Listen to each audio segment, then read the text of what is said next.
ଆଜିକୁ ଠିକ୍ 2 ବର୍ଷ ତଳେ ମୋ କାହାଣୀରେ ସବୁଠୁ ସୁନ୍ଦର ଅଧ୍ୟାୟ ଗୋଟେ ଯୋଡ଼ି ହେଇଥିଲା। ନମସ୍କାର, ରାମ ରାମ। ଆଜି ସକାଳୁ ଜମା ଫୁର୍ସତ ନାହିଁ, ବହୁତ କାମ।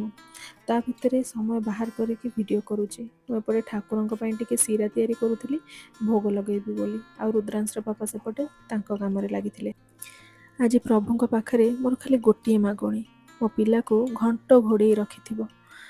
ମୋ ସବୁତକ ଆୟୁଷ ତାର ହଉ, ତା ବାଟ ସାରା ଫୁଲ ଆଉ ତା ଚାରିପଟେ ଖାଲି ପ୍ରେମ ଥାଉ। ଗୋଟେ ମା ପାଇଁ ତା ପିଲାର ଜନ୍ମଦିନ ସବୁଠୁ ଖାସ୍ ହେଇଥାଏ, କାରଣ ଏଇ ଦିନରେ ଖାଲି ତା ପିଲାର ନୁହେଁ, ତାର ବି ନୂଆ ଗୋଟେ ଜନ୍ମ ହେଇଥାଏ। ରୁଦ୍ରାଂଶ ମୋ ପାଇଁ କ'ଣ ମୁଁ ଯଦି କହିବାକୁ ଆରମ୍ଭ କରିବି ତାହେଲେ ଯୁଗଟେ ବି କମ୍ ପଡ଼ିଯିବ।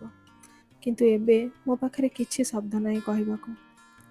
ଆମେ ଏଠି ତା ପାଇଁ ଗୋଟେ ଛୋଟ ସରପ୍ରାଇଜ୍ ପ୍ଲାନ୍ କରିଥିଲୁ। ତାର ରିଆକ୍ସନ୍ ଭିଡ଼ିଓ ମୁଁ ଆଉ ଗୋଟେ ସେପାରେଟ୍ ମିନି ବ୍ଲଗ୍ରେ ଆଣିବି। ସେ ବହୁତ ଖୁସି ଥିଲା ଦେଖିକି, ଆଉ କିଛି ଜାଣିପାରୁନଥିଲା କ'ଣ ହେଉଛି ତା ସହିତ। ତାପରେ ମୁଁ ତାକୁ ଗାଧେଇକି ରେଡ଼ି କରିଦେଇଥିଲି। ଆମେ ମନ୍ଦିର ବାହାରିଥିଲୁ। ଆପଣଙ୍କୁ କେବଳ ଏତିକି ରିକ୍ୱେଷ୍ଟ, ତାକୁ ବହୁତ ସାରା ଆଶୀର୍ବାଦ ଦେବେ, ବହୁତ ସାରା ଭଲ ପାଇବା ଦେବେ। ଏଇଟା ଥିଲା ତାର ଫାର୍ଷ୍ଟ ବର୍ଥଡେ ଆଉଟଫିଟ୍। ପୁଣି ତ ସେଲିବ୍ରେସନ୍ର ଲଙ୍ଗ୍ ଭିଡ଼ିଓ ଆଣିବି।